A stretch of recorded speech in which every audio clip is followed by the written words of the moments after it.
Hello and welcome to JewelryStoreTraining.com. In these trainings on a weekly basis, I send you a video where you can show your staff and create a discussion and keep them growing, keep them engaged in the conversation. Well, recently I recorded George Prout from Gems One at the RJO show in Indianapolis. And I recorded George because he had some fantastic information that isn't necessarily Gems One specific. So this isn't a sales video as much as it is a trends video for you to be aware of. It's August now, and it's a perfect time to be thinking about this for the fourth quarter. So pardon the recording. It's a little rough because it is at a trade show and I had the camera sitting there and it's not the best lighting in the world. But it's a 90-minute video with a lot of meat and a lot of good stuff for you. So if you can't watch it all in one sitting, save it and get back to it later. It's that important and it's that good. So please enjoy.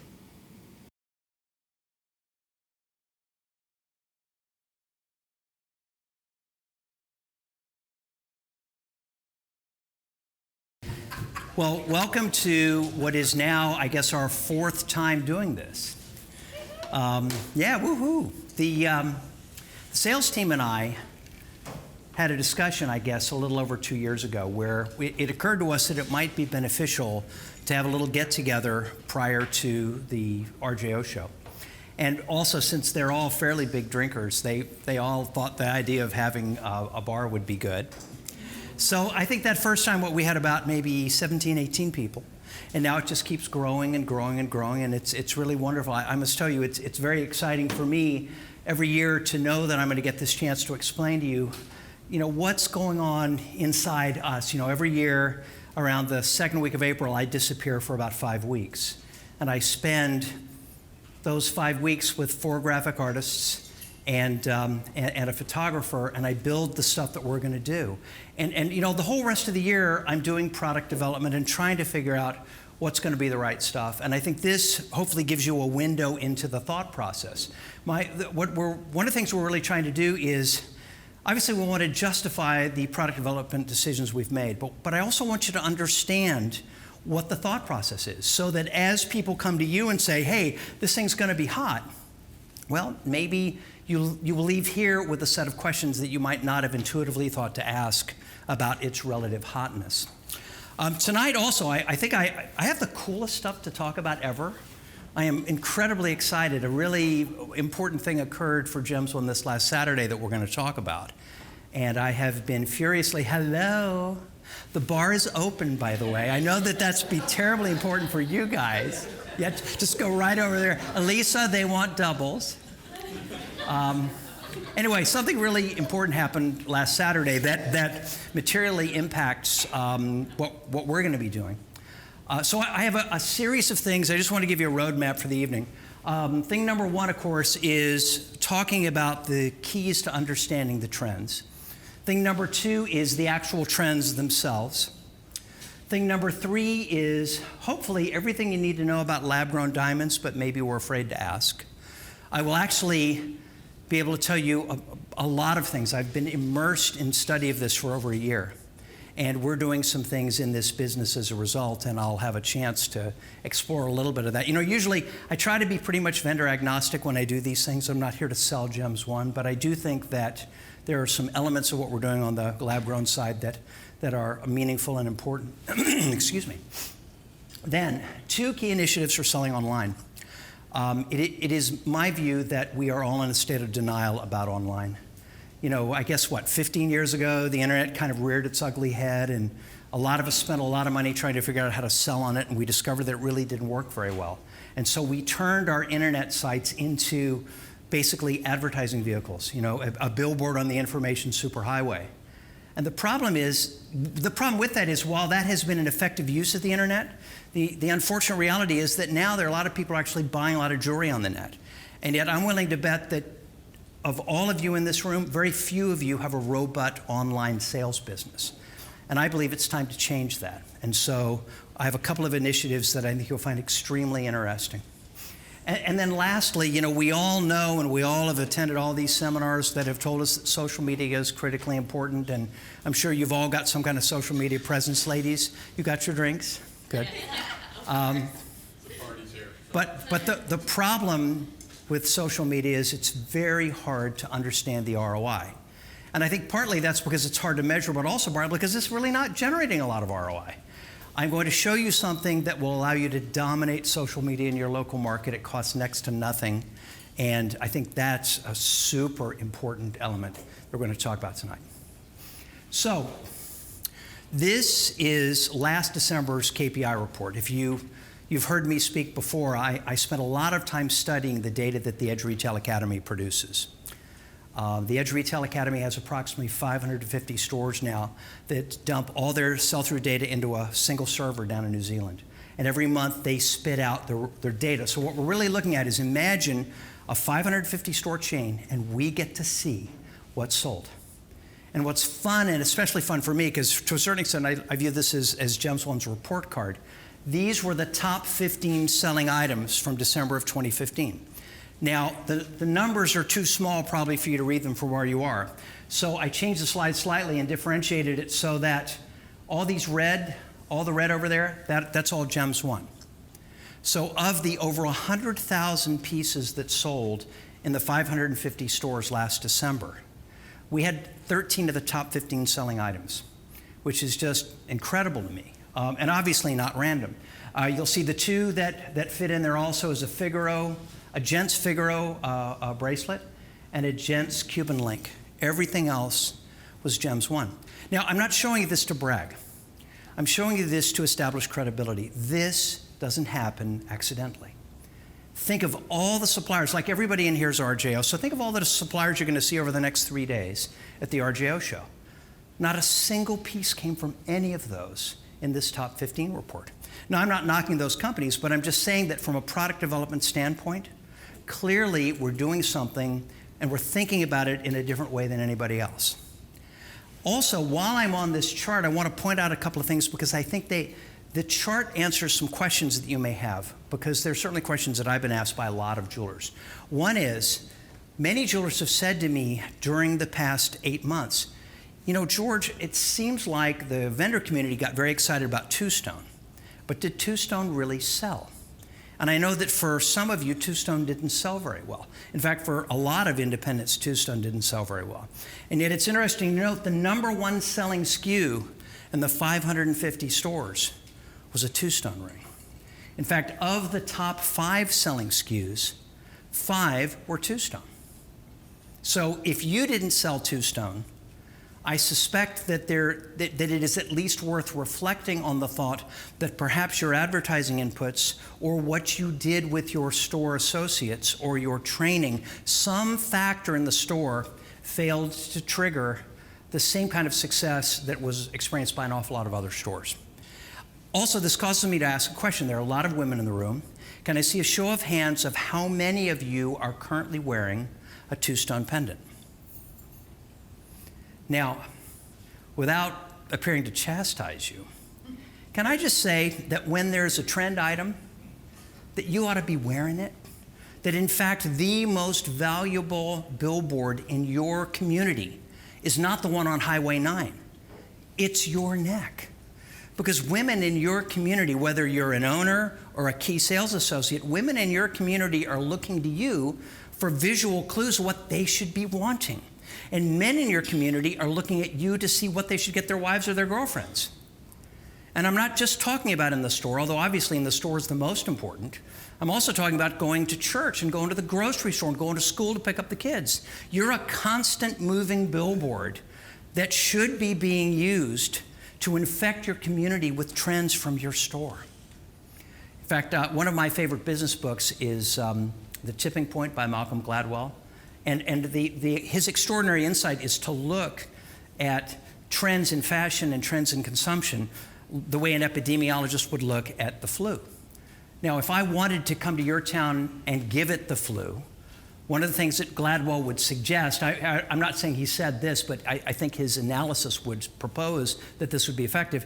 All I'd have to do is get the flu, go to your community, and then visit each hairstyling salon and cough on each of the women cutting hair there. Within 3 weeks, everybody in your town would have the flu, wouldn't they? So imagine if we could take an extra step, not just wearing a two-stone pendant yourself, but maybe having some inexpensive ones to give to those gals. We had people who did this last Christmas, as well as 3 Christmases ago, with sterling silver and CZ Rhythm of Love, and it was extremely effective. So I just want to mention, if you didn't see two-stone selling, maybe you need to think about it in a slightly different way. We're going to be talking about that, by the way. You will not be surprised to hear it's one of the top 10 trends. Secondly, many retailers have asked me the question, so what's going on with Rhythm of Love and with vibrating diamonds? Again, if you look at this chart, of the top 15 selling SKUs, 7 were Rhythm of Love. Kay's currently has, in a typical C store, 139 pieces of vibrating diamonds. So if you ask me, hey, is it still selling? Is it going to sell? I think this chart and the reality that we see out there suggests it will. So I draw my information by not only looking at this, but also by looking at lots of other stuff. And if you want to understand how my thought process works, what you really have to do is consider the mathematics of trends. I have a tendency to look at things in terms of mathematical models. It's just the way I'm wired.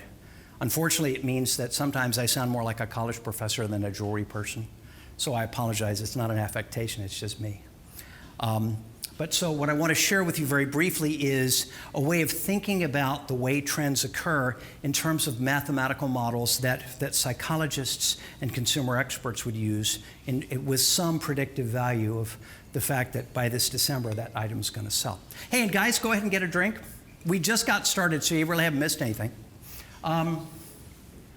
This is a classic exponential curve. Basically, y equals x squared. When x gets a little bigger, y gets a lot bigger. It's funny how when you measure stuff in reality, a lot of times you get a curve that looks like this. And this curve, what they found was a very small portion are so eager to be the first person on their block to buy something that you can reliably count on it. As soon as something new happens, they get it and they buy it. Those people are called innovators. And then there's another group that's just slightly behind them called early adopters. That's on one end of the spectrum. On the other end, this is a group of people, the laggards, who are always the last people to buy something. Okay, and I think we could summarize the thought process as follows. The person who's an early adopter or an innovator, for that individual, the joy of being the first on the block outweighs the occasional disappointment in the product, right? Whereas for the laggard, the disappointment in the product always outweighs the potential of being first. And one of the things that I think is very important is if you look at your customer base in your store, consider what kinds of people are you selling. I mean, I've had people say to me, George, the trends don't come to us until they're in somebody's closeout case. Well, that 30 years ago, that probably could have been the case in small town America, but today, because of the internet and social media, I think we're so homogenized and we're so aware of what's going on that if your store's like that, what that really means is you've lost the early innovators, early adopters and the innovators. You're really only selling to the laggards in your town, and that's a problem. So, from a mathematical standpoint, the reason this curve looks like this is because as a trend moves up, you'll see that as you move into the early majority and towards the top of the bell curve, you've got a tremendous number of people buying the product. So anytime that you see a trend, consider the fact that this mathematical model is probably describing what's going on. Now, trends have always been important, but they're much more important today than ever before. If you think about the way the retail business works, historically, your stores normally do about 6 to 7% of their annual volume every month, and then in December, it picks up to somewhere between 21 and 26%. Pretty reliable numbers, pretty predictive of almost every independent jewelry store in America. Now, in the 80s and the 90s, what we could reliably expect to happen was each month you sold a certain amount of stuff, and then as you got to December, you simply sold 4 times as much of the same stuff. You know, if you normally in a month would sell 1 pair of half-carat total weight earrings, in December you would sell 4. This scenario played out over and over and over again. But sometime in the early 2000s, something changed. Today, your company's sales consist of 2 categories, staples which we were just talking about, as well as trend items. What I see in studying the data is that now, as we look at the amount of sales happening in any given month in staples, in December, the staples part of your business is only going up about 50%. All of the rest of the increase is being driven by the trend items. This is a very important distinction to make. By the way, I think this is one of the reasons why, until about 15 years ago, I never heard about dead inventory. I never heard about stock balancing, right? I mean, there was no issue in jewelry stores about trying to flush aged inventory. And I think this is because in December was the flushing mechanism. December, you sold 4 times as much of the same stuff, so you would naturally get rid of any overages or mistakes that you made in buying. But today, because you don't get that lift off of the basics, all of a sudden aged inventory is a problem, isn't it? Now, not being on trend means, for starters, not making your December figures. If your Decembers are underperforming, one of two things is happening. I mean, and when I say underperforming, I mean as in terms of the percentage of sales that December represents. If December's not 23%, either you've got an amazing bridal business where you're doing so much bridal that the other 11 months are outweighing December, or what's probably more likely, you're not on trend, so you're just not getting the lift off that you should be getting. You know, $1 million store should be doing $230,000, $240,000 in December. If you're at that sales level and you're only doing 190, 180, then there's an issue with trends. Secondly, not being on trend means not having the right products to drive customer sales. You know, at some point, particularly men are reacting to what's being advertised in December. And if you're not also advertising what they're seeing on the TV, then you're probably not driving the traffic and the sales that you deserve. Oh, whoops. Finally, here's the scary part. Not being on trend means potentially becoming irrelevant in your community. If you think about the consumer adoption curve, if you've missed a series of consumption waves, where let's say you missed chocolate diamonds, and you missed vibrating diamonds, and you missed Journey, at some point, those early adopters are no longer considering your store. They're going elsewhere. So as they buy the item that's on trend, and then they go to parties, and they go to the movies, and they go to the grocery store, and their friends see what they've got on, their friends are learning to go to a different store. So I mean, I know jewelry stores that have basically become repair shops and appraisal shops. And I think a considerable part of what contributes to that occurring is not being on trend. In fact, I'll show you, this is data that I find fascinating. This is a report from a buying group called Continental. Continental Buying Group has 100 members, and the typical member, you have to do at least $2.5 million a year to be a member, and I would say the typical store is probably in the $5 to $12 million range. So they're doing enough volume that they are a good canary in the tunnel for me. They're predictive of what's happening. Now, I purposely didn't change the way this chart was done. If I had the data here, if you can't read it, these are stores that were up more than 20%, up 11 to 20, up 6 to 10, up 1 to 5, and even. Then these are stores that were down 1 to 5, down 6 to 10, down 11 to 20, down more than 20. Now, this chart shouldn't look this way. This chart should look like a standard distribution curve. It should look like a bell, but it doesn't. And the reason it doesn't is because there are now 2 kinds of jewelry stores out there. What I would say is the fancy word for this is bifurcation. The stores that are doing extremely well are doing 2 things. They're consistently on trend and they're promoting bridal. The stores that are not doing very well, and there are a lot of them, are consistently not on trend and they're not promoting bridal. So the data are clearly demonstrating that, because see, I mean, this doesn't identify who the stores are, but I think I know which stores those are. And I think that's what's going on, and I think that's what's contributing to the data that we're seeing. Now, this causes me to ask kind of an interesting question. How many of you are on the edge? A bunch? Use the edge? Yeah. So on the first page of the edge, you have the opportunity to ask your system, who are my 2,500 most important customers, okay? And you assign n equals 2,500 within a given date range. I usually like to go for 3 years. So if you say n equals 2,500 for the last 3 years, you get the list of the 2,500 customers who spent the most in your store in the last 3 years. That sounds like your most important customers, doesn't it? Because jewelers say to me all the time, hey, George, how do I'm going to do a direct mailing. Who should I be mailing to? So we define it this way. But I'm here to tell you, I'm not sure that they're your 2,500 most important.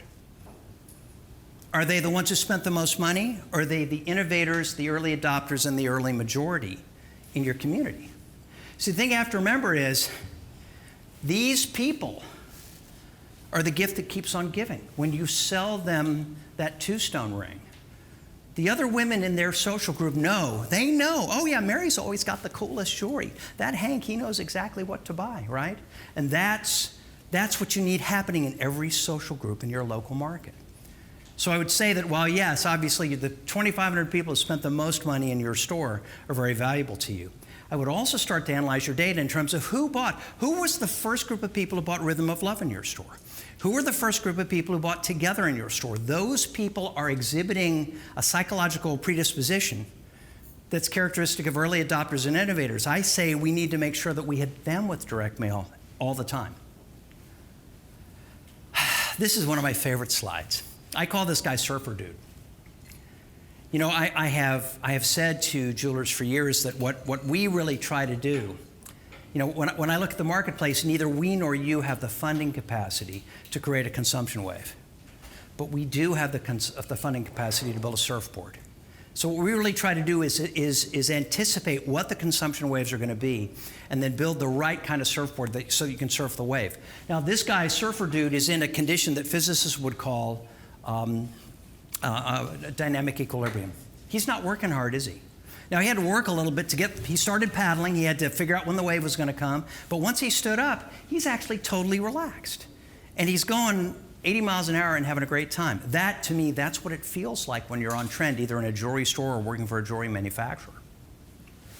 Now, one of the fundamental precepts of the Edge Retail Academy is that the best predictor of what's going to sell today is what sold yesterday. Okay, historical sales data tell you how you should be merchandising your store.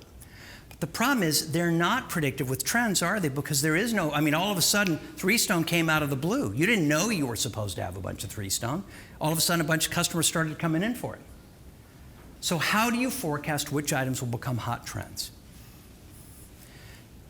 What the realization that I've come to is that trends have two fundamental elements. And every time somebody says to me something's going to be hot, I look to see what these two elements are.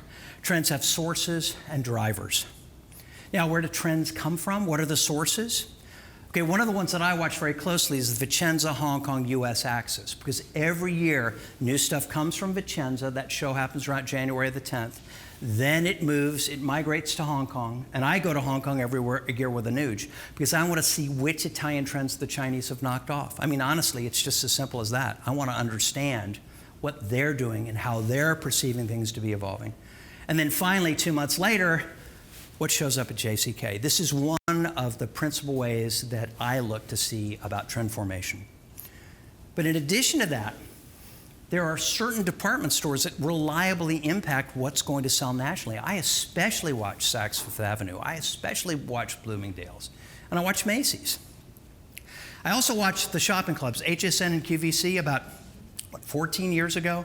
All of a sudden, people were looking for these orange Padparacha sapphires. Does anybody remember that? That wasn't Kay Zales Gordon's, and that wasn't Macy's or Bloomingdale's. That was QVC and Home Shopping Club. So there, you know, I don't consider them sometimes when I'm looking for overall market share of a jewelry store, because I think it's very hard for you to penetrate that customer base. But we have to realize that the consumers who are shopping there are then showing their friends stuff. It's sort of like, you know, I was giving you a hard time earlier about the fact that nobody in this room is wearing a two-stone pendant. Okay, these people are wearing what QVC sells. And when people say, oh, where'd you get that? Oh, I got it at QVC. Wow, okay. So I watched that. I also, my favorite, to me, the best, the strongest indicator that something's going to become hot are the memo tests with the majors. Okay, at any time, Kay's alone is testing 40,000 pieces. Okay, and the way they do things, the buyer works with the various vendors. They get in 12, 15, 18, up to 40 pieces on memo, and they do a test for 2 months. If the piece performs well, then it expands. And then if it performs really well, it goes regional. And then the best go nationwide, and the very best in each category end up in the flyer. So while if I was to go to Akron and knock on the door and say, hey, can you show me your computer data? You know, they'd all laugh. But I don't have to do that. All I have to do is get a K's flyer.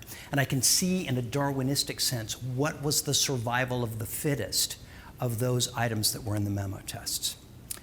In addition to that, I do watch the runways. You know, we watch the Grammys, watch the Oscars. The only, you know, the caveat to that is that what you usually see is so big and chunky that it's unlikely to sell in a regular jewelry store. But it is absolutely the case that sometimes you can identify trends watching that. And then finally, I pay very close attention to the boutiques. You know, on a really reliable basis, in 6 to 18 months after something gets hot in the boutiques, it gets hot in our sector. So every year I go to the Javits Center to the big accessory show in late April. And in fact, interesting this particular year, I'll also mention, by the way, the hottest booth there was a company called Kendra Scott. Okay, Kendra Scott has gone from about, I don't know, $2 or $3 million in sales to $100 million. You're shaking your head, you know what I'm talking about, right? Kendra Scott's on fire, so you might, when you go back home, you might give them a call because it's just exploding upwards. It's very, very attractive, inexpensive fashion jewelry. So when I went to the Javits Center this last time, one thing I saw was that Kendra Scott was on fire, but the other, all these beautiful sales associates, I mean, they all look like models for all these accessory companies. They're the ones who were wearing all these really big, chunky things the last few years. Guess what they were wearing this April? Little, tiny, petite things. Petite may be coming in a big way for us in the next 18 months, but not yet. So anyway, I watch for all of these things. I also watch very closely at what De Beers is doing. Now, De Beers is not 100% reliable. Clearly, De Beers hit a home run with Three-Stone, you know, the biggest trend item of all time. But they don't always get it right. They certainly didn't get it totally right with Everlon. And there are other things they've done that have been kind of a complete bust. I mean, you know, right-hand ring comes to mind. But you still have to watch what's happening there. I also watch Tiffany.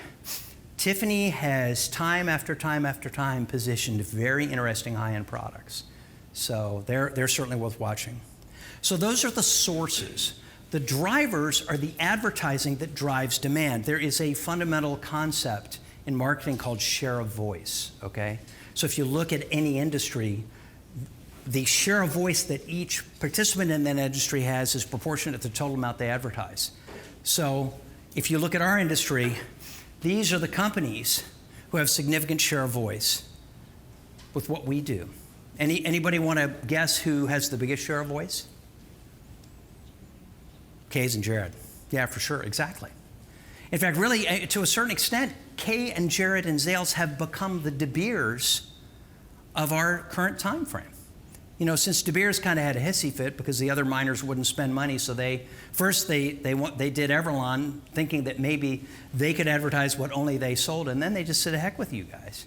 So today, you know, what do I watch? I mean, I watch everybody, but I watch Kay, Zales, and Jared very, very closely. And then finally, the other driver in local markets are independents. You know, you can't outspend K's, but in your local market, many of you do. Many of you spend more per eyeball in your local market than K's does. So you have the ability to create trends, but even better, you have the ability to jump on them. So, having said all those things, here are what I think are the top 10 trends for fall of 2016. Trend number one, you will not be surprised to see, is Two-Stone. I can tell you that Two-Stone had an amazing impact on Gems One's business. We sold $10.5 million worth of Two-Stone products from November the 1st until Christmas last year, which for a little company like us is a really big deal. What's interesting is in analyzing the data, about $2 million of that was customers' initial orders, and about $8.5 million was reorders. So what was happening was, yes, we started and participated in the trend, but then you guys were selling the heck out of it, and you were reordering it, and we were chasing our tails, but we were able to keep up, and we did a reasonably good job.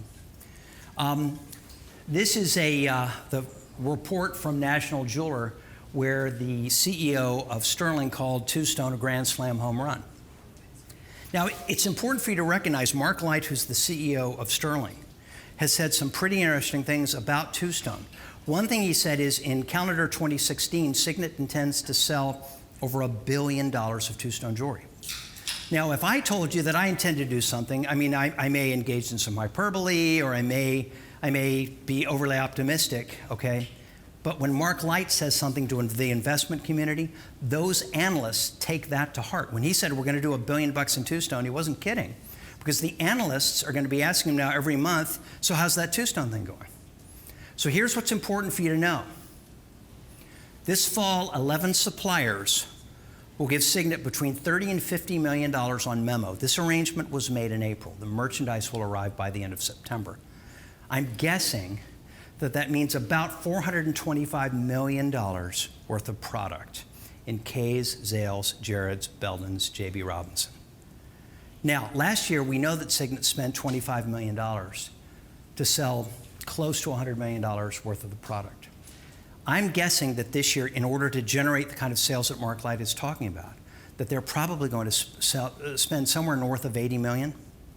So last year you had Kay's, Zales, and Gordon's spending $25 million. You had Forever Mark spending $4 million. This year, they're going to more than triple what they spent. And then you've also got every other company in the industry that's going to be advertising Two-Stone. So what do you think is going to happen? I think it's going to rain Two-Stone buyers in December. I'll add the caveat that, probably some of you saw Donald Trump's speech last night. We are in an era of the most intense political theater of our lifetimes. I mean, it is going to be unbelievable. This is going to be this heavyweight boxing match that all of America is going to be watching extremely intently. And this will have two significant impacts. In fact, I don't know if you guys know, but I also write a monthly column in Southern Jewelry News and Mid-America Jeweler. And my column this past month was understanding the Trump phenomenon and its likely impact on fourth quarter jewelry sales. What I think you're going to see is consumers are going to sit on their wallets and watch the TV. So from mid-September until Election Day, you're probably not going to see a lot of sales activity. And I'm sorry about that. I'm an optimistic person, but the reality is consumers aren't going to spend until they know who the president's going to be. The other problem is that in October and early November, there will be so many ad dollars chasing advertising from political sources that you're not going to be able to afford to do regular advertising. So you're really not going to be able to afford to promote anyway. And I think you're going to see Signet doing the same thing. But a couple days after the election, I think you're going to all of a sudden see a whole lot of advertising on Two-Stone. So that's trend number one. The entire industry, guys. Trend number two is the vibrating diamonds. Now, as you saw, in fact, let me also ask, ladies, who amongst you is wearing a Rhythm of Love or competitive type vibrating diamond piece? Anybody? Yay, all right, Christine. Oh. Not tonight, but it's at home, but not tonight. Well, that's okay. I can tell you, my fiance, Jody, who's not here because unfortunately tomorrow is her 4-year-old granddaughter's birthday, and so she couldn't come to the RJO show, but I gave her for Christmas year before last the 1-carat halo. She has sold that off her neck 6 times. I mean, not the piece I gave her, but so again, what I would propose is that, if I walked into your store and you had a Duratran up on the wall, and I said, hey, who's the vendor? And you said, they're out of business. And I've had that happen. That would be stupid, right? So could I just propose it would be very important for you guys to be wearing these trend items, again, because people in your community will see that it's important, and also because men who come in the store, the clueless guy who doesn't know what to buy? I mean, maybe just a thought. We will, by the way, we're making 3,000 silver and CZ Two-Stone pendants and 3,000 silver and CZ Rhythm of Love pendants for this fall. $17 cost, $18 cost for precisely this purpose. So anyway, expect vibrating to be off the charts. Why? We're about here. I'll also tell you, I got this wrong. Normally, most trends are 3 years and out. When we originally did this, when I did the production and the sales forecast for Prem and Anuj, I thought, whoosh, and then, the law of gravity, right? I was totally wrong. I'm very friendly with the folks at Crossfor, the Japanese company that owns the global patent on this. They have so far sold about 4.6 million of the vibrating, they call it hangers, the thing that holds the diamond mounting. But they already have orders for this fall in the American market for over 2 million pieces. So don't expect this to erode, expect this in fact to intensify. Now, one of the challenges this gives you is your staff now has had this for 3 years. So they're bored with it, right? I can even say my sales force is bored with it, okay? I get it, I understand. It's the challenge, okay? I've been in stores where I've sat with a jeweler who's buying and one of the employees says, we've sold that ring 17 times, can't we get something new? And that's the logic, right? So I understand it is incumbent on you. Now, I'm going to cut some training videos in August that we're going to be posting on the website, so that for your, I don't know if you guys have Wednesday morning sessions or stuff like this, and not real lengthy things. I'm talking about 5 minutes, 8 minutes, quick, hard-hitting, to the point stuff where hopefully I can help your staff communicate more effectively to people who come in the door, and really help you also train your staff. So we're going to be doing this, and one of the things we're going to be talking about is Rhythm of Love. The source, of course, is cross for. The driver is massive TV campaigns. I mean, Signet has to sell $1 billion worth of Two-Stone, right? Well, they probably have to sell $700 million worth of vibrating, which they, by the way, call Diamonds in Motion. This is from one of their most recent flyers. In fact, hang on a second, I'll show you. I mean, when you say to yourself, oh, darn, I may not have things. Hey, Vinny, guys, do any of you have the current case flyer? The one that's got Everlon and vibrating on the front? I'll have it over at the booth. The bottom line is that when you open the first spread, the first 2.5 pages is Diamonds in Motion. But it's not just Diamonds in Motion. Now, it's moving into the bigger halos. It's moving into all the other brands that they do. You know, the Jane Seymour Open Heart pendant. You know, and by the way, if you're looking for proof that advertising works, have you ever seen an uglier piece of jewelry than the Jane Seymour? In fact, I'd say that if two people are sitting on a beach in the sand and they're talking to each other, when they get up and walk away, their butts leave the image.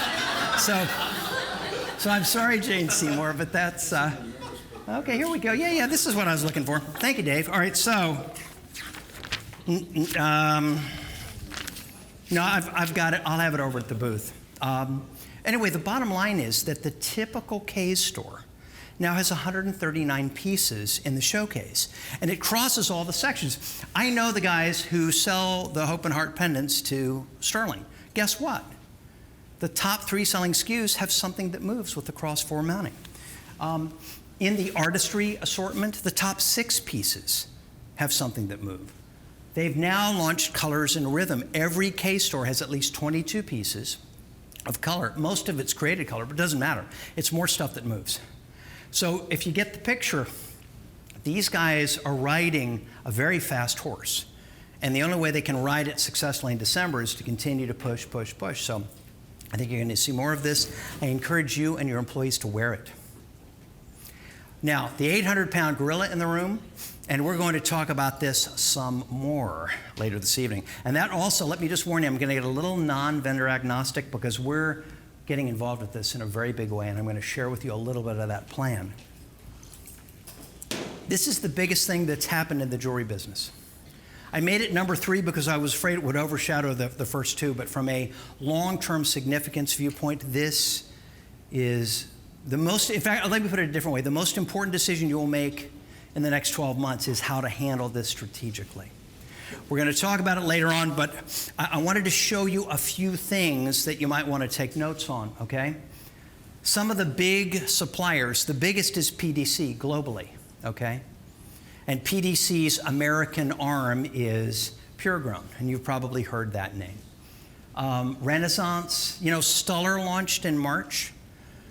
You know, and you know, Stuller has what, 75,000 customers? So if you're wondering whether or not people are going to be selling lab-grown, they're going to be selling Stullers. Washington Diamond and Alter. If you want to understand how lab-grown is being sold at retail, go to these websites. Brilliant Earth, Wedding Day, which is in Minnesota. The Robbins Brothers website has a fantastic explanation on why, particularly a millennial consumer would want to buy lab-grown. And Meadora, which actually not only sells lab-grown, they also sell CZs that are diamond encrusted. I mean, talk about confusing the consumer.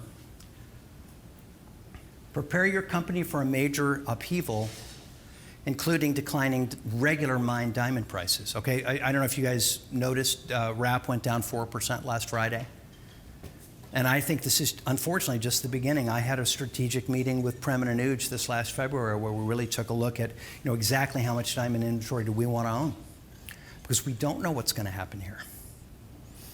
Okay, top trend number 4, which was also on my list from last year, is Veraggio Couture. During the last 25 years, there have been 3 significant bridal trends. The first was Ratani. This was the Endless Love. This was one of the original ads for the Endless Love collection. This basically launched halos. The second was Tacori with the half moon silhouette that basically launched the vintage look. The third is Veraggio Couture. What makes Veraggio stand apart is this ring within a ring design. It's a really big deal. And it's become a bigger deal because Veraggio was the first bridal brand to put a really big bet on social media. And if you now look, I mean, I'm hearing from you guys that gals are walking in with Veraggio on their phone all the time. The problem is that it's like triple retail. I mean, it's really expensive. So the gal who wants this is going from store to store to store looking for it. But you're already seeing a lot of suppliers in the jewelry industry adjusting some of their styling. And in fact, I think that one really well-known one just had to discontinue about 30 styles because they had literally cloned exact in proportion some Veraggio pieces. Top 10 number 5 is location jewelry. This is a really interesting thing, and as I analyze this, you know, as the father of a daughter, I am acutely and painfully aware of the fact that time flies, and I can't stop her getting older, and none of us can stop getting older, and none of us can grab a moment in time, or at least none of us could until the invention of the camera, and then suddenly you could make a moment memorable. You know, the whole, the Kodak moment thing, make the moment memorable. Except the problem now is that since we've all got cell phones, we're all constantly taking pictures. Okay, and as you constantly take pictures, you devalue the pictures. If you've got 17,000 pictures in space, no picture really means anything. But what's interesting, in the last several years, several companies have come roaring forward. One of them is Jaffe. Does anybody here carry Jaffe maps? It's actually, they're gold maps of places, okay? And the other one that's really become very large very quickly is coordinates. You know, two things that millennials have experienced that they don't remember learning about. One is a mouse, because they learned how to use a mouse so long ago that they were little kids and they don't know. And the other is GPS coordinates. So these coordinates bracelets are built basically to grab that Kodak moment. So as an example, obviously everybody takes wedding pictures, but I can tell you that at my wedding that's coming up with Jody this coming September, we're going to give each member of the wedding party a coordinates bracelet that has the GPS coordinates of the place where we're getting married, which I think is just a nice keepsake. Also, maybe you might give your fiancé a bracelet with the place where you proposed, or maybe first kiss. In addition, maybe the place where you first met. There are a number of jewelers who I have brainstorming sessions with every year. One of them is a company called Trinity Jewelers in Pittsburgh. And I was with them about a month ago, and I was actually talking because we've established a relationship with coordinates because I saw this thing exploding. They did $3.8 million in business last year on the internet with no dealers. They're now in Nordstrom and Neiman Marcus, and they don't have a presence in the independent jewelry sector. And I know the owner pretty well, and I said, hey, this is dumb, let's do this. So anyway, I was speaking with the owner of Trinity, and he and his business coach are looking for ways to fund some church things that are very important. They're very much involved in a mission to help educate inner city youth. And I was sitting there talking with them, and it occurred to me that, by the way, these guys are very conservative evangelical Christians. And so thinking about this from their perspective, I said, I'm willing to bet that most people who have been born again know exactly where they were when they were born again. So why don't we do a John, by the way, the chapter and verse for that is John 3:3, ye must be born again. And as I was talking with them, and I said this, Smitty, his partner, almost fainted. He said, oh my God, that's exactly what we need. So this is one more potential use for this. So this whole location thing is going to end up being very important, and it's very, very millennial friendly. Trend number 6 is layerable, stackable things, which I think to a very large extent is courtesy of our friends at Alexani. But what's interesting is, though, that it's not just bracelets. I mean, a lot of you carry our stackable rings that we've had for a pretty long time. But in the last 12 months, we've seen sell-through on that roar forward. And I think it's partly due to all the other things you can layer. But it's also partly due to the way it's being advertised. This is from Kay's website, where they're actually showing engagement rings with different stackable rings that don't actually match. But you know, one of the things that characterizes millennial consumption behavior is they want to co-create what they own. They want to be involved in making it. So if she puts all that stuff together, she knows two things. Number one, she did it. And number two, it doesn't look like anybody else's, does it? But it's not just low end. Here's Hearts on Fire from their website, ways to stack diamond rings. Top trend number 7 is super, super important. What Signet is calling clasp-free bracelets. Now, they did a huge memo test this last spring, actually in 2 categories. This is a page. The 2 categories are the bolo bracelet and the stretchy bracelets. And what they learned was the stretchy bracelets didn't sell so well. The bolo bracelet sold like crazy. So all the majors are going to be promoting this year. You're probably going to see a bunch of it at the RGO show over the next few days. Bolo bracelets are going to be very important. What's also interesting is I know that Kay's did a test with a friend of mine of 1, 2, and 3 carat total weight bolos, basically line bracelets in April and May, that was extremely successful. So expect them to also be advertising that.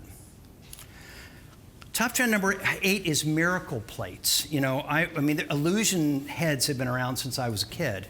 And I've always thought of them as looking sort of Kmarty. You got a little tiny diamond, a great big piece of metal. Well, that's not what I'm talking about. What I'm talking about is about 4 years ago, Rosie Blue did a memo test in diamond studs with Zales, where they put in a group of illusion heads where the head is exactly 1 millimeter bigger in diameter than the diamond. So what you've basically got is a thin sliver of a 1/2 millimeter going around the diamond that gives the illusion that the diamond's bigger. And what they discovered in the memo test was the sell-through was spectacular. So that one test has now changed. I think when you're walking around the show the next few days, everybody's got this stuff. So you need to pay a lot of attention to it. We happen to be, and also it kind of comes in 2 versions. So this is ours. This is that head, although we've changed it a little bit so that it's 3-dimensional, and if you stop by the booth, I'll be able to show you why, or our reps will be able to show you why we think it's kind of an evolutionary step. The other is these caps that actually look like car headlights, where the cap is made with a CNC machine, and then you lay the diamonds in so that 1/3 of a carat total diamond weight piece looks like a 1 carat diamond. It's pretty cool, and it's selling. Top trend number 9 is Lariats. Remember Y necklaces from like 20 years ago? Well, this is Y necklaces revisited. It started showing up on certain actresses, and then it migrated into the accessory shops, and now it's all over the place. So expect this look. One thing that's interesting is, you know, we've been seeing East-West now for about 5 years. Remember the East-West cross, the East-West arrow, lots of stuff going this way. Now all of a sudden it's starting to go this way again, and that's the Lariat. And then finally, top trend number 10 is specially cut diamonds. And I mentioned this to you also in the context of lab. Many of you are going to decide to carry lab-grown diamonds, but many of you will decide not to. And one of the things that makes this important is if you decide not to carry lab-grown diamonds, then you're putting your company at risk relative to your competition, because lab-grown diamonds allows your competition to make keystone on large diamonds. It's just a fact. So imagine how it changes the balance of power if your competitor is suddenly several $100,000 a year more profitable than he or she used to be. Suddenly they have much greater funding capacity with respect to advertising. Suddenly they have much greater flexibility in terms of things they can do for the engagement ring customer. But also, if we were to go to the mall right now, if we walked into Kay's or Zales or Gordon's or Helzberg's, every one of them is telling a specially cut story, and there are several reasons for it. Specially cut diamonds allow you to decommoditize the most important profit center in your store by dramatically reducing the sources of competitive supply. Now, what are you trying to open? Are they cookies? Go ahead, open the cookies. You can make the noise. It's okay. Oh, okay, pass them around, absolutely. Get some sugar going. Also, in just a couple of minutes, we're going to take a bathroom and a break, but I want to deal with number 10 here because it's really important. So when you walk into these stores, you'll find that all of them are therefore able to shift the discussion away from GIA terms, which are both confusing as well as commoditizing, and into terms about light performance. And it's important not only for you to go in and hear their sales pitches, but also recognize that your customer's hearing that. The young woman who goes into the mall and goes to these stores is hearing about Gemex, they're hearing about light performance, they're terribly confused about GIA terms. In fact, why all other things being equal, why is a VS stone more expensive than an SI stone? Not because it's prettier, because it's not, is it? It's more expensive because it's rarer. But the consumer is terribly, terribly confused about this. Whereas it's very easy if you talk in terms of light performance tells you how pretty the diamond is. That Gemex report is being used more and more and more by the majors, and guess what shows up best in a light performance report? A specially cut diamond. Every major chain knows this. The specially cut light performance story is what your customer is hearing. Here are some notable specially cuts. We all know the Leo, right? Because we've all seen the TV ads.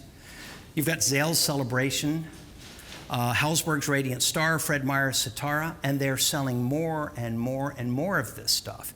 And the advantage that they're getting is similar to the advantage that your competitor who's selling lab grown is getting. They're making Keystone. So anyway, back to Surfer Dude. Those trends that I just described to you are all things that are happening that you don't have to jumpstart. I do think there are things that you can do to participate in them more effectively. But the bottom line is, if you take this home, or if in the next 3 days as you're doing your shopping, you're focusing on these things, these are the things that I expect on December the 10th to be selling in your stores. So that finishes the trend part of the discussion. It's time for a bathroom break, and I think Elisa is standing there with lots of ice and nowhere to put it. The 800-pound gorilla in the room is lab grown. I started working on lab grown over a year ago because, if I was in charge of the universe, I would have banned it. It is bad for our industry. It is going to confuse things. It will expose. I think that there is currently tremendous fragility in the supply chain of diamonds. There's a liquidity crisis occurring in India that's now spreading. There are major banks that are pulling their money out of jewelry, and it's a spooky scenario, honestly. And the problem with any major change like what lab-grown will potentially do is it will expose that fragility, and it may show some pretty big cracks. But I'm not in charge of the universe. I can't ban it. So we've got to decide how to deal with it. So I want to teach you some stuff that I've learned over the last year, and then I think you'll be better prepared to make decisions on your own. So let's start with 10 fast facts about lab grown. Okay, fast fact number 1, HPHT, that's high pressure, high temperature, makes D to F colored diamonds. CVD, sorry about the typo, makes G to L colored diamonds. Okay. HPHT, imagine a machine that looks like a great big waffle iron, and you close it and you get lots of temperature, lots of pressure, and you take these wafers, okay, and of real diamond material, and you put them in there, and then the diamond aggregates coming up from there. CVD, you have sort of all these little spots that look like a tiny egg container, where you've got this carbon vapor inside the container, and it slowly accumulates on top of each of those little egg crates, and it creates the little diamonds. But the big thing is HPHT makes the D to F, the very, very high color, and then the CVD process makes the lower color. So HPHT machines typically cost about $1 million. One single company, actually owned by someone who was a partner in a company I used to work for, just bought 80 machines a couple of months ago, okay? There are hundreds of these machines. There are thousands of these machines on order. And I'll also say, in the context of this, these machines have been around a while. We have all sold lab-created diamonds. The problem is we didn't know it. And unfortunately, I will tell you, in fact, right now, the rough that's required to make a two-pointer has collapsed to $18 to $22 a carat. And expect that rough is being cut, it's being salted into parcels. You are all going to be selling lab-grown, whether you like it or not, because there's no way to kick it out of the supply chain. So, I mean, obviously this is not intentional, it's not fraudulent, but I am warning you that you already have been selling lab-grown, and I think you will continue to be whether you want to or not. The typical machine, not the one making the little tiny things, but the typical machine making larger diamonds, can make about 90 half carats, or about 41 carats, or about 18 2 carats per month, just to put it in perspective. And just imagine thousands of these machines making diamonds. Now, here's a very important point. All lab-grown diamonds are type 2A. Type 2A means there's little or no nitrogen in the crystalline structure of the diamond, okay? Now, most of the named diamonds from the past few centuries, like the Cullinan and the Kohinoor, the Elizabeth Taylor diamond, were all type 2A. It turns out that when there is little or no nitrogen in the carbon lattice, you have a more transparent, whiter looking diamond, okay? So unfortunately, type 2A diamonds are the prettiest of all the kinds of diamonds. And all mine diamonds are type 2A, about 2% of the rest of the diamonds are type 2A, okay?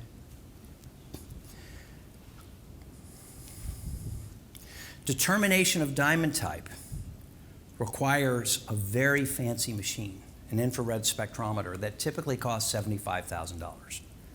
However, all of a sudden there's a $3,200 machine, and we will have one at the booth for you to see. It looks like a little stapler. Now, think of how critically important this is. One of our customers, Alberts, literally last week, fortunately they had this machine, and somebody came in to sell 1.5 carats, and it was a lab-grown diamond.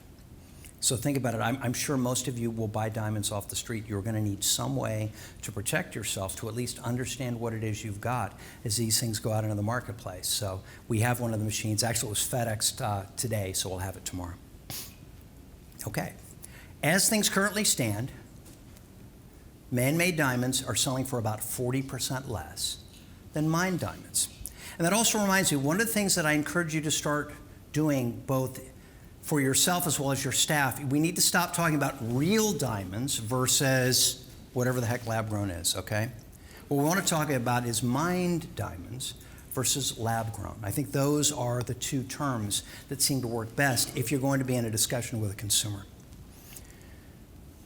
The largest lab-grown company, and I know the CEO of this company personally, and he calls me about every other night now from Hong Kong, will be the 10th largest mine in the world next year. Think about that. It is unbelievable. Now, here's the thing to memorize. There are two and only two differences between a mined diamond and a lab-grown diamond: rarity and price. Everything else is the same. So, well, is it as hard as a diamond? Yes, it is a diamond. Does it look like a diamond? Does it cut? I mean, it is literally the same thing. Okay? So the two differences are rarity and price, and that's it.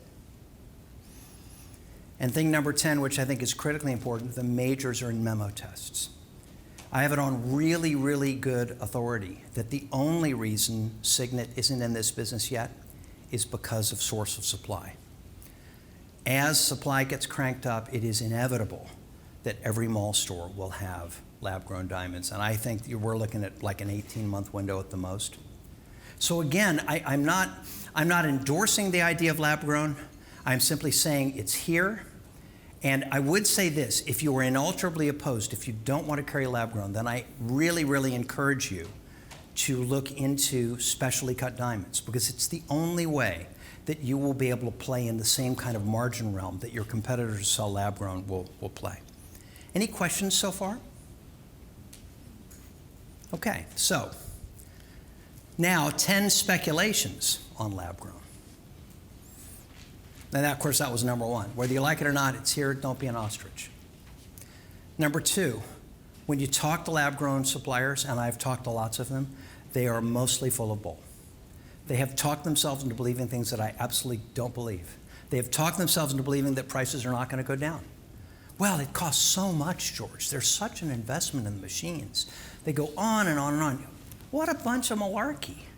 There's absolutely no way I think from your perspective, the price curve of these diamonds is going to look something like this. Now, it may fall off a table or it may slowly slope, but there's no question. There's nothing that will limit supply.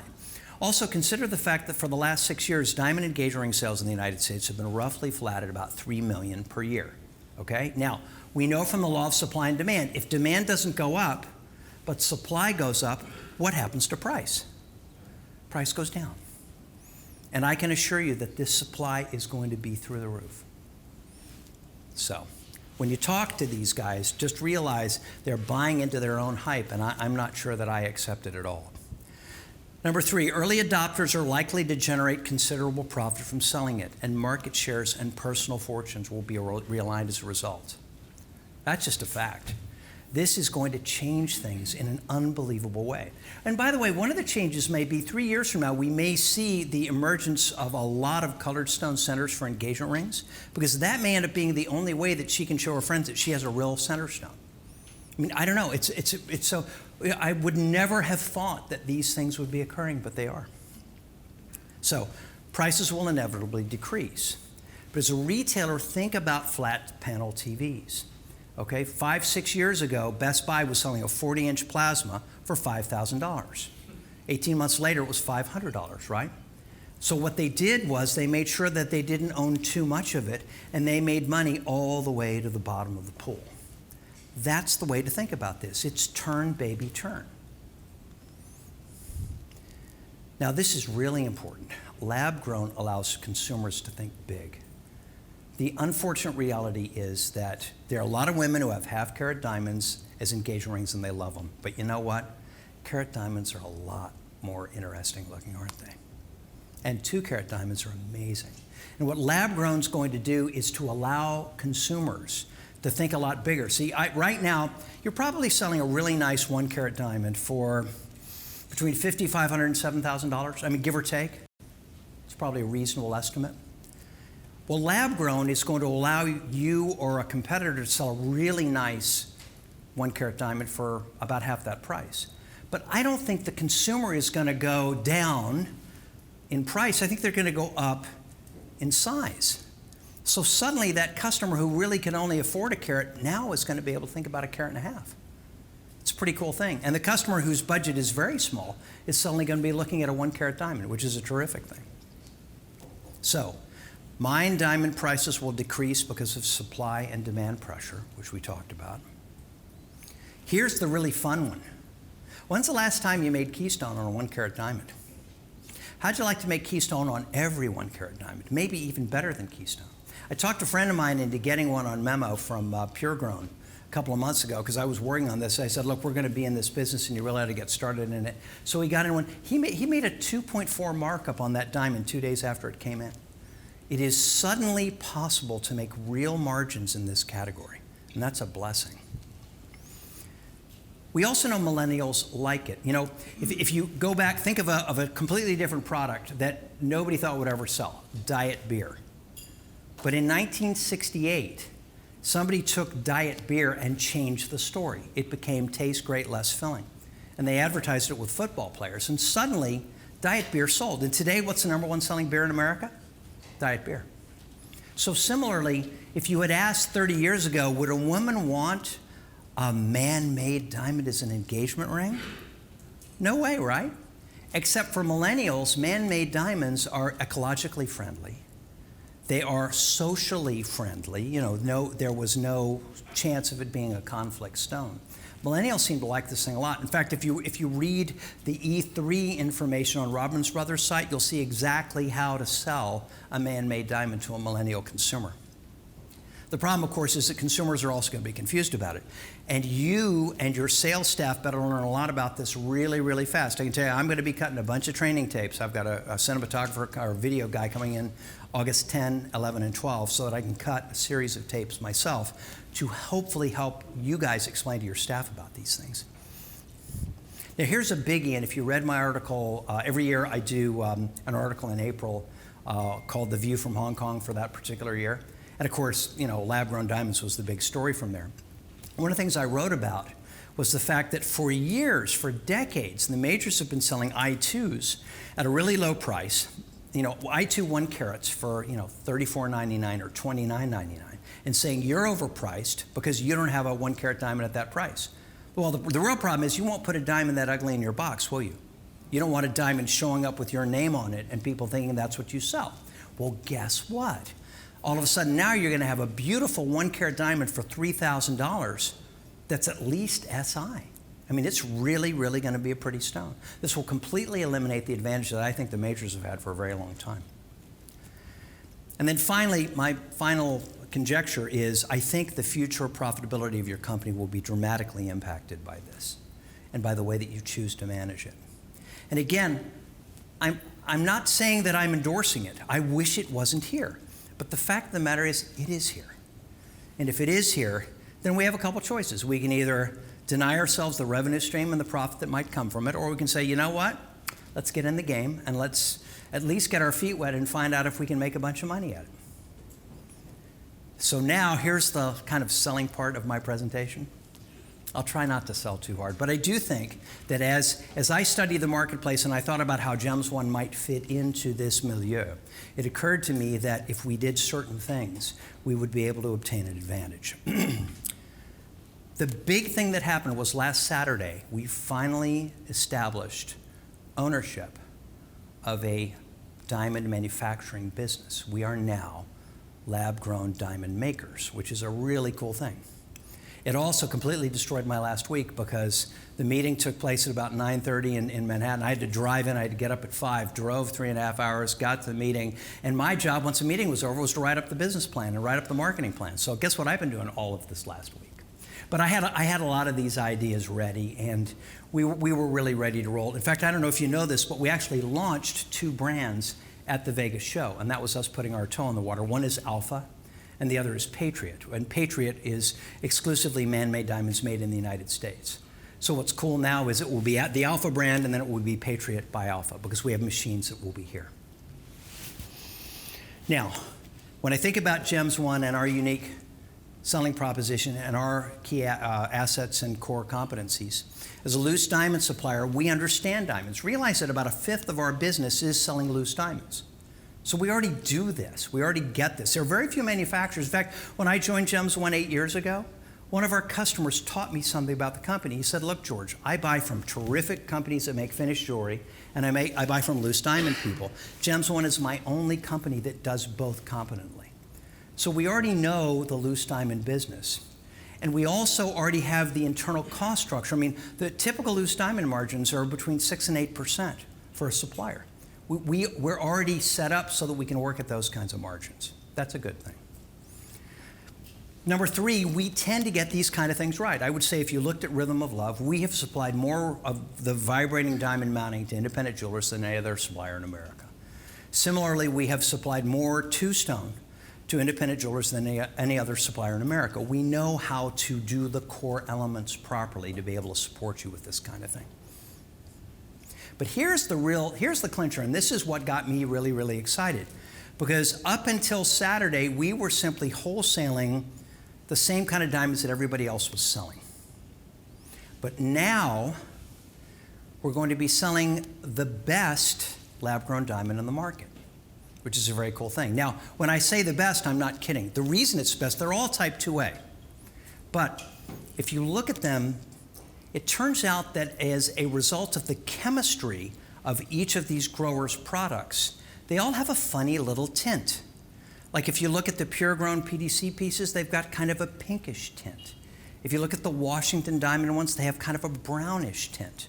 There's another company that has kind of an orange tint. And you see this when you look at the diamond, as you know, and also I think most of you know, I don't claim to be a diamond expert. I'm just kind of peripherally, my knowledge is enough so that I can get by. But even I, in looking at these diamonds, as you move the diamond, the flash on certain facets, you see this tint that you don't see in a regular diamond. What's great is our chemists, for making Alpha, are making a diamond that looks exactly like a mined diamond. It doesn't have this telltale weird color. In fact, that's one of the reasons that GIA is saying they won't grade and certified mined diamonds, because they do have that very strange tinge of color. So Alpha is the best quality diamond that you can sell, but it's not any more expensive. We're simply doing this so that you have an advantage when all your competition is selling a man-made diamond. Similarly, Patriot is the best quality man-made diamond made in America. Also, I couldn't believe this, but I was actually able to register the trademark born in the USA. So the Patriot by Alpha brand will use that as our trademark. Oh no, by the way, Alpha, the trademark, the tagline is simply the best. Thank you, Tina Turner.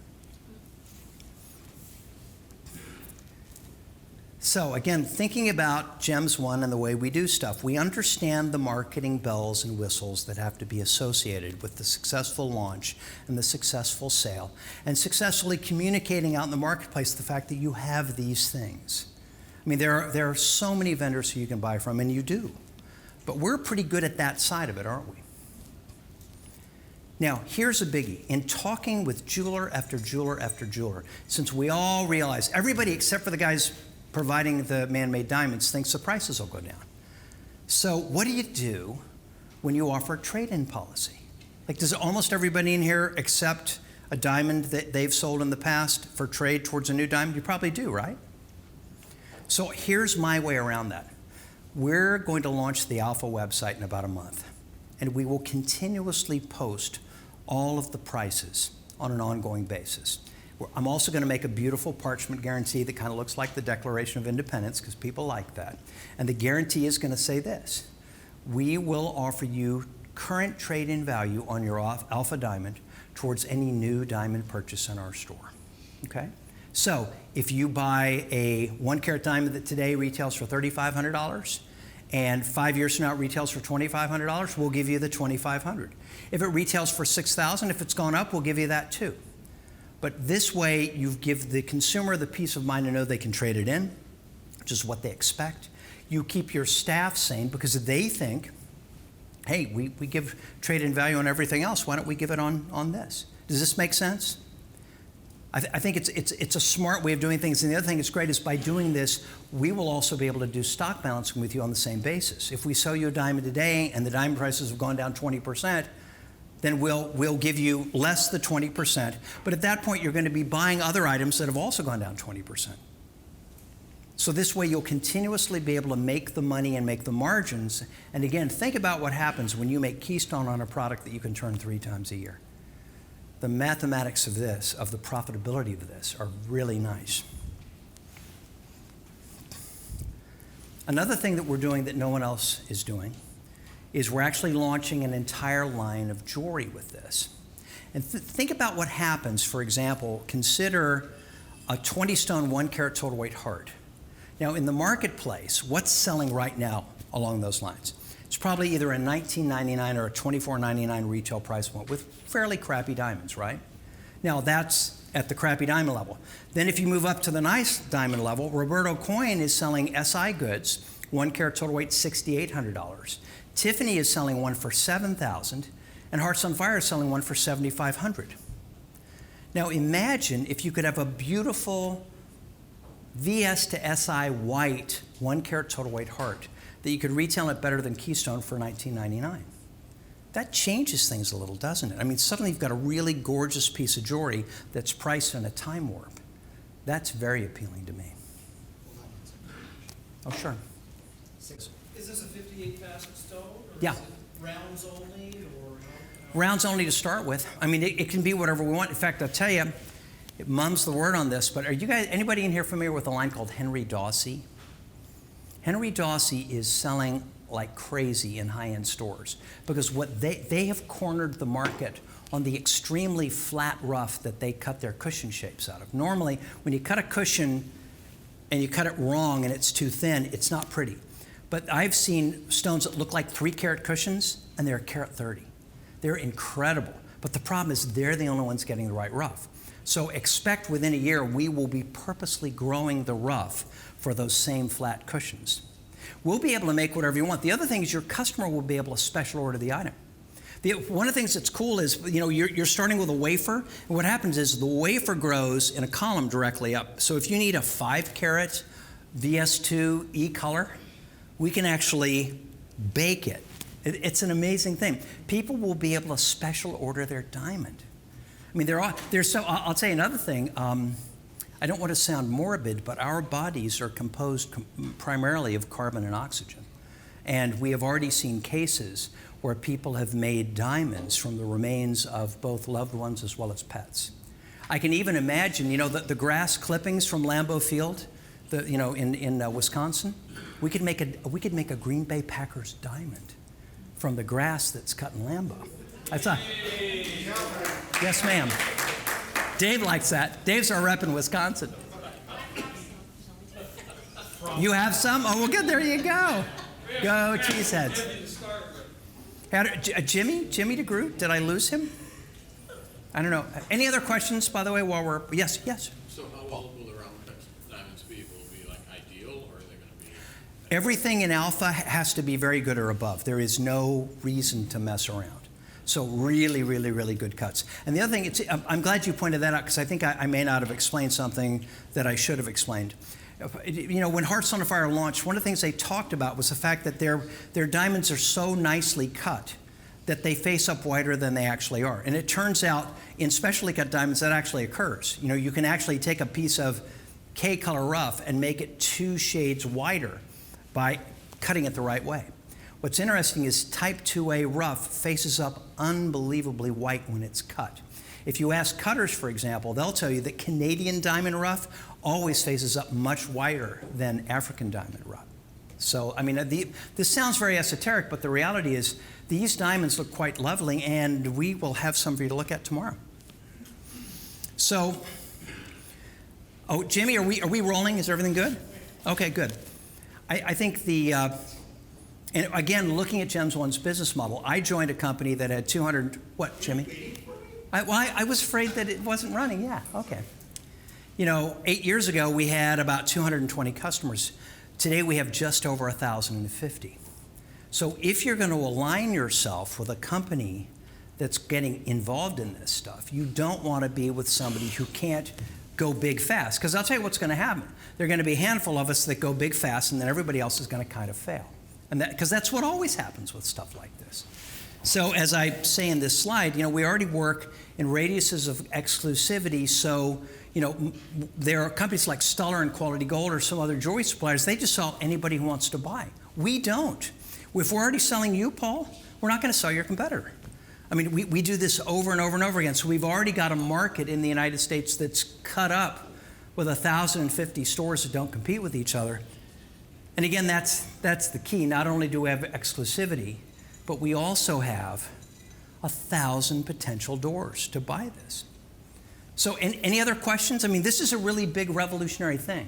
I suspect this will increase some of your business a lot and your profitability through the roof. Yes, ma'am?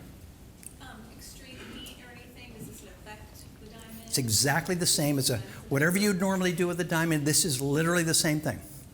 These lab-grown diamonds just have that funny little tinge, but that's it. Yeah. It's just like a regular diamond, without question. There is no degree of fragility. Yes, gentlemen. Oh, yes, Tish. They were all waving. I figured it was you. Graded. Pardon? GIA graded. Yes. So are there going to be grades? Oh, yes. Oh, yeah. Number one, every girdle will be lasered. We never want you to have the possibility of confusing this diamond with any other diamond. And we're using IGI and GCAL certs. Okay. Yes, ma'am. What about the millie in the market that are already out there that are in process? They're not lasered. It's a disaster. Wait. About the equipment that you'll have tomorrow is the only way that we can discern it. That is literally the only way you're going to be able to discern. And it is. I am telling you that if 2020 or CBS got a hold of this, it would be a nightmare. Also, everybody in here knows who Leonardo DiCaprio is, right? DiCaprio hates the jewelry business. All right, that's thing number one. He hates the diamond business. And his Oscar acceptance speech this last year was, without question, the beginning of him. I mean, he went for, hey, thanks for the Oscar. Did you know that I'm really an eco-friendly kind of guy? I mean, he went right into this big deal about ecology and about global warming and all that stuff. And I think what we're actually seeing is him getting positioned. He is a significant owner of Diamond Foundry, which is one of the major, pardon? While he flies around on his private jet. Yeah, exactly. That's a carbon footprint the size of Rhode Island. But the fact of the matter is that Leo is going to be a huge spokesman for this stuff. And the joy of Leo is that we can have him without having to pay for him, because every time he says lab-grown diamonds are good, he's helping us. Other questions? Yes, sir. The inclusions are going to look just like the natural diamond inclusions? It's the wildest thing. The only difference, and again, my level of expertise is not big. There are things I know about, and diamond grading isn't one of them. But as I look at these diamonds, I mean, alphas are different, but when you look at all the others, you will tend to see this funny tinge, this funny hue. That's the only way that you can tell any difference at all. There's no, like, when you look at fracture fields, you can see the rainbows, you see all kinds of stuff. When you see treated diamonds where the treatments aren't long-term, you see stuff. You don't see any of that here. Yes, sir. When do you start delivery Tomorrow. on Tomorrow? Yeah. In fact, tomorrow at the booth. You didn't tell me to ask that question. I didn't, it's true. So, like I said, forgive me, this is not as vendor agnostic as I usually am, but I'm pretty excited about this. Anuj is literally flying here tomorrow morning from New York with VS 1.5 carat stones for under $3,000, not per carat, under $3,000 per stone VS. VS half carats, $600 a carat. That means a $300 VS half carat. And 70 approximately 1 carat stones, VS to SI, $1,500 a carat. I mean, as I said, the era of being able to sell a pretty large diamond for a pretty small dollar and also making Keystone or better is literally here. It's a very exciting thing. I think you will even see that while we made all of our pre-printed flyers back in May, you can absolutely expect me now to do versions of the flyers that contain Alpha and Patriot. Other questions? Yes. 5 years down the road, you've got companies putting $80 million into these machines to put out all these diamonds. Now you're flooding the market with diamonds. Economics tells you it's going to bottom out. Absolutely. So, at what point, at some point it's going to become not profitable to do it because of the investment they've made. Well, no. The way to look at it is at some point they will have amortized the cost of the machine, and then the production of the diamond is essentially free. It's all great after that. Exactly. If they can get to that. See, I'll tell you, what concerns me, and again, I think I've been very forthright in saying, I don't like this, okay? What concerns me is that, consumers have always looked at diamonds as having a store of value, okay? So now, our industry is going to produce a product that does not have a store of value. Is this possible? You could literally put the mine diamond industry out of business. I do not disagree. In fact, it's funny, even though I don't know much about diamonds, like I said, people know I know about other stuff.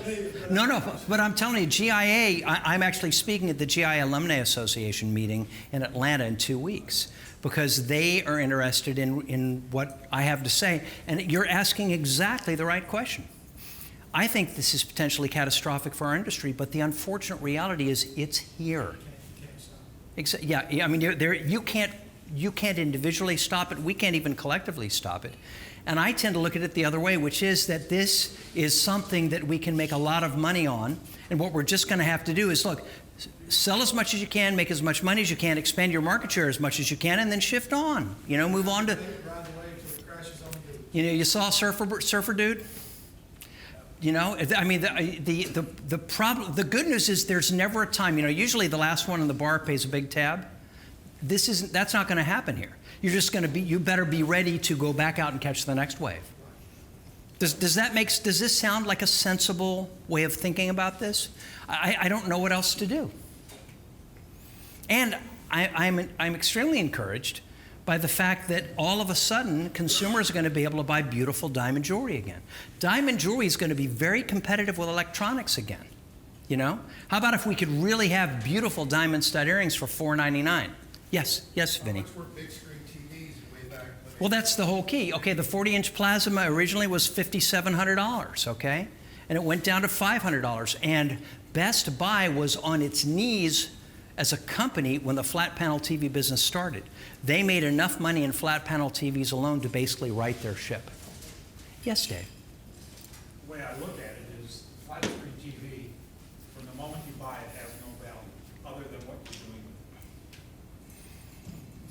with it. These lab-grown diamonds, in essence, at $600 a carat for a half carat, has no value. Well, that's an interesting question. Once it's sold. Well, we know as an example that right now you can assume that when you buy a diamond at retail, its actual resale value is about 1/6 the retail. Okay, I mean this, and I've really looked at the math of this pretty hard. If you walk into a K jeweler store and you buy a $6,000 diamond and then you go into 10 stores to try to sell it, you're going to get offered about $1,000. What I suspect is going to happen is that the actual consumer value loss on man-made will be lower than it is on mined, which again, that's not a good thing for mined, but that's the reality. Going back to what you said before, where if you purchase, we'll have a trade-in value, blah, blah, blah. Yep. If you recall, a number of years ago, Ford tried that with their Mercure. Tell me about that. Well, basically, they were sold on this German-built I remember the car, the Mercure, yeah. It was called the Mercure. And if you purchase this car at retail value, they literally guaranteed the value over a certain number of years. And they got creamed on it. Interesting. They got creamed on it. And that thing went right away. My fear is, or I haven't gotten into this yet, but let's say I'm sold on what you're saying here. And a couple years down the line, when all of this shit is hitting the fan, and there's millions of these diamonds out there that literally will have no value, how long are you going to put up your guaranteed trade-in? Well, as long as the consumer spends twice as much, regardless of what the original diamond was, if today it's worth $200, they've got to spend at least $400 in order to trade the diamond in, and you're making Keystone. So, and we'll stock balance that diamond for the same cost all the time for you. So I think the mathematics of it are sound. $300? Oh, I remember, exactly. How much are they now? A quarter? Exactly. Yeah, no, I mean, all of your considerations are profoundly correct. I think that by offering the trade-in based on what the website says, we will simply keep, if the price is really moving down, we're just going to keep moving the price down. Yes, Jimmy? Hey, George, this may be the Scotch talking, but is there going to be any standardization, like a Rappaport kind of thing for pricing, or is it just going to be? It's really, really interesting you say that. It is amazing to me how there almost appears to be price fixing in the market. Right now, I mean, like if you go to 6 or 7 different sources to try to buy loose, everybody's within 4 or 5% of each other. It's amazing how everybody is at that 55 to 59% baccarat right now. It's exactly what's happening, Jimmy. You're right. So do you see that? I mean, would Rapp be the standard for that? Well, see, well, Martin Rappaport is inalterably opposed to this, so I don't think it'll be him. But I can absolutely imagine that IDEX would establish a standardized thing, and as soon as they do, believe me, I'm going to use that for the alpha pricing. We'll watch that, is what I mean, to try to establish what the retails are. Other questions? Okay, so enough about lab grown. I wanted to show you this also. We will have that machine that's $3,200. We're not selling it. You can buy it from Kasoy. But we'll have that machine because, up until quite recently, you had to buy a $75,000 infrared spectrometer to be able to tell whether or not a diamond was a type 2A. Now for $3,200, well, at least we can protect ourselves. Yes, Paul? So will that machine test and tell you if it's moissanite or any other stone? I can't tell you. It will separate a type 2A from, I suspect if it's a moissanite, it will tell you it's not a diamond. Okay, so let me show you something else cool.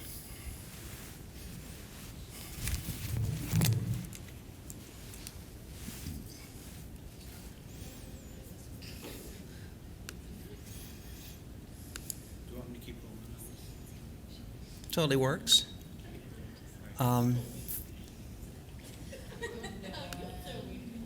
Okay. 2.5 years ago, I wrote an article. Oh, now, are you sure those weren't weed cookies? Can I have another one?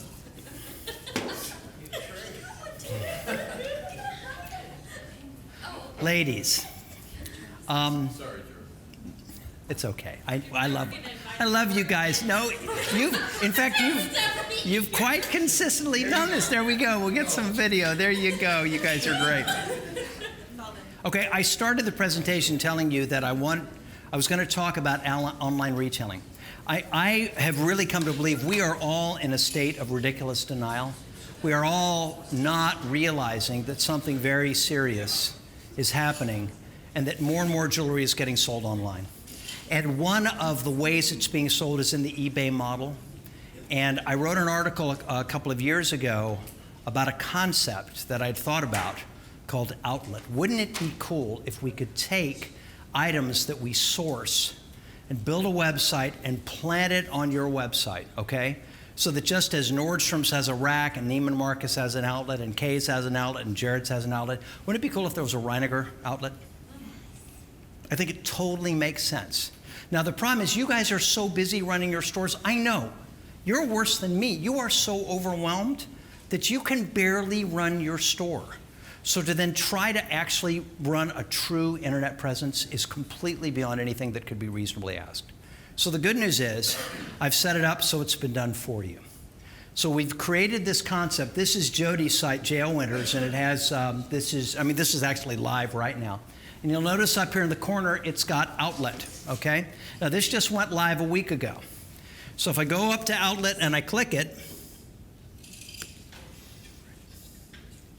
it will take us to, and the internet's a little slow in this building, so I apologize for that. It'll actually take us to the outlet portion of the site. Now, we have left Jody's site, but you can't tell that because it's in what's called an iframe.